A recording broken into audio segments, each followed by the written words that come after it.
This is Bedtime Stories, Grown-Up Edition, Concrete Jungle, Part 3. When we left off, Deuce was calling Q to give him a warning about Veronica. Instead, we all got a lesson in grace while learning about Veronica's penchant for bad boys. The following day, the flight attendant handed a woman her meal and a mimosa. She then asked, "Is there anything else that I can get for you?" The woman said, "No, thank you so much." She sat the papers down that she was reading in her lap, devoured her French toast, and took a sip of her mimosa. While nibbling on her turkey sausage, she picked the papers back up and continued reading where she left off.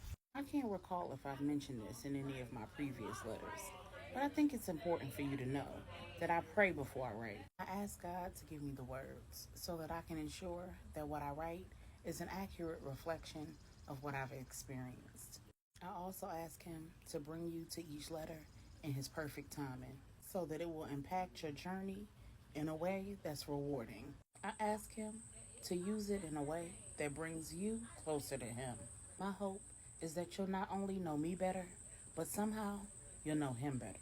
I don't even know if you've read a single letter, but I do know that just writing them has propelled me forward in my life in ways that I could have never imagined. I believe that God will lead you to read them in the time that's most advantageous for His purpose. I've told you about my younger years and how they molded and shaped me into the man that I was when I graced the campus of North Carolina A&T. I told you how I befriended Deuce, the vice president of the fraternity, so that I could find out the nature of his relationship with Amora, and that I found out that they were simply friends who'd known each other since junior high school.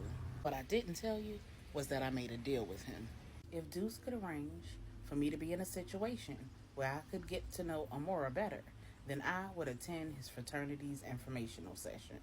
It wasn't a commitment to join the frat, but it was a step in the direction that Deuce wanted me to go in. In the end, Amora and I both attended a fireside chat that was sponsored by his frat and his sister sorority. Deuce arranged for she and I to sit at the same table. We had to work in small groups, identifying an issue in the community, coming up with possible solutions, and designing a service project around that solution. I had no idea that the two organizations were using this event to scout for potential new members, or that if our service project was selected as the service project for the school year, we would be marking ourselves as interests in the organizations. I also didn't realize that Amora wasn't only beautiful, but she was brilliant and civic minded, just like me. When our service idea was selected as the service project for the year, Amora was ecstatic and ready to work. By the second semester of freshman year, Deuce was one of my best friends, and to this day, he still is. Don't worry, Amora never joined your sorority. The woman smiled and folded up the third letter in the series of letters written by Q. About an hour and a half later, her flight landed in Houston. She deplaned, collected her check bags, and headed curbside for her ride. Sitting outside arrivals was her best friend Regina, and she said, "Angie, I do not understand why you needed a carry-on and a check bag for a weekend trip." Angela said, "Because I'd rather be over-prepared than under. Is that okay with you? Besides, I've added an additional stop to our itinerary." "An additional stop where?" asked Regina as she popped the trunk for Angela to put her bags in. "Well, if I don't like this one, Jeffrey's arranged for me to see another building in Dallas." Regina looked at Angela and asked, "Why Dallas?" "Well, the property here would have to be next to perfect for me to even consider buying or building a house in Houston, especially considering we already have a family property in Dallas. If the specs on that property are good, might as well go with it." As they got into the car, Regina said, "I don't even know why you want to leave Denver. I mean, if you gotta leave, why not just move back to North Carolina?" Angela said as she got into the passenger side of the car, "Listen, I'm ready to start life over for real. I have no plans on going back to North Carolina, and Denver has never really felt like home. Plus, I need Mom Brenda to move in with me permanently, and she has said that Denver is way too cold for her taste. Miami is a no. Georgia was a bust. San Francisco is just not an option. In Middle America, nah. I mean, it's cool for vacations, but mm-mm. And I love Texas. It's southern enough and city enough in some areas. It checks all the boxes for me, you know? Regina looked at her and looked back out the windshield and said, I guess. Plus, LJ told me that y'all were thinking about moving to Dallas. Regina said, LJ told you what? When did he tell you that? He told me that when I told him that I was coming to Houston to look at a property. What's going on, Regina? Why am I getting the feeling you just don't want me to move to Dallas? Regina said, girl, don't be ridiculous. I just don't like Texas all that much, but whatever. Do whatever is going to work best for you, those babies, and Miss Brenda. Angela said, best friend. What are you not telling me? Regina said while holding on to the steering wheel and staring out the windshield. Girl, nothing. Don't start trying to make something out of nothing now. Angela said, yeah, okay. Girl, you know, if there is something to find out, I will find out. Regina said sarcastically, oh yes, I love this new and improved, nosier version of you.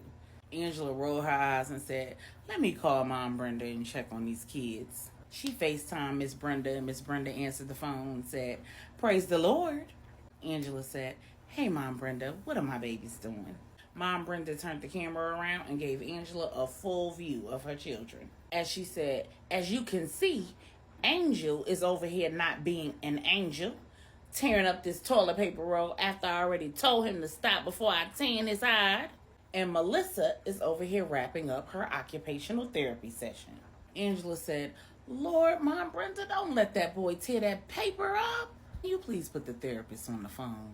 When the occupational therapist was done wrapping up with Melissa, she got on the FaceTime. The therapist said, hello, Mrs. Washington. How are you doing today? Angela said, I'm doing well. And again, either call me Angela or if you prefer to be formal, call me Ms. Washington. The therapist said, oh, my apologies, Miss Angela. Angela said, how was Melissa's session today? The therapist said, it was excellent. I see that she's beginning to use more ASL signs, which is great for communication. I do note, though, that she's not making any audible sounds, which definitely supports the diagnosis of selective mutism, which means that the cause is psychological and not medical. My recommendation is in fact the same as your pediatrician, the psychologist, the psychotherapist, and the neurologist that you had her see. Make sure that everyone is speaking to her audibly, but continue to communicate with her using sign language or written language, whatever will work. The goal is to keep her communicating and to make sure that she's hearing communication as well. Continue her interventions and remember to be patient.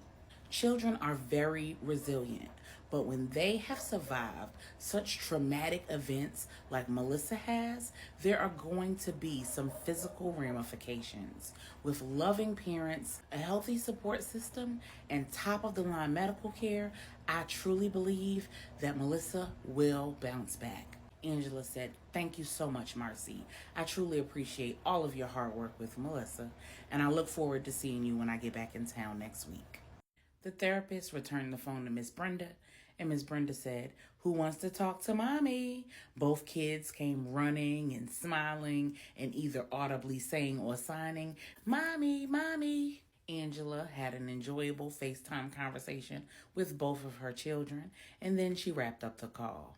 Regina said to her, I can't even imagine what that poor baby had to have seen or heard to cause her to stop talking.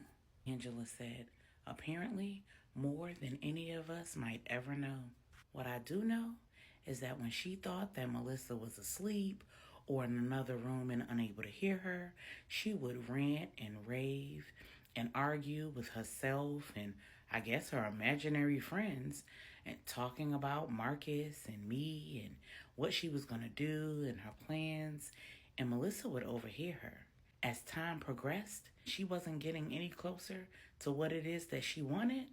And when Marcus ended things with her, it really got bad. She became more and more unhinged, more and more unstable, and it definitely had an effect on Melissa.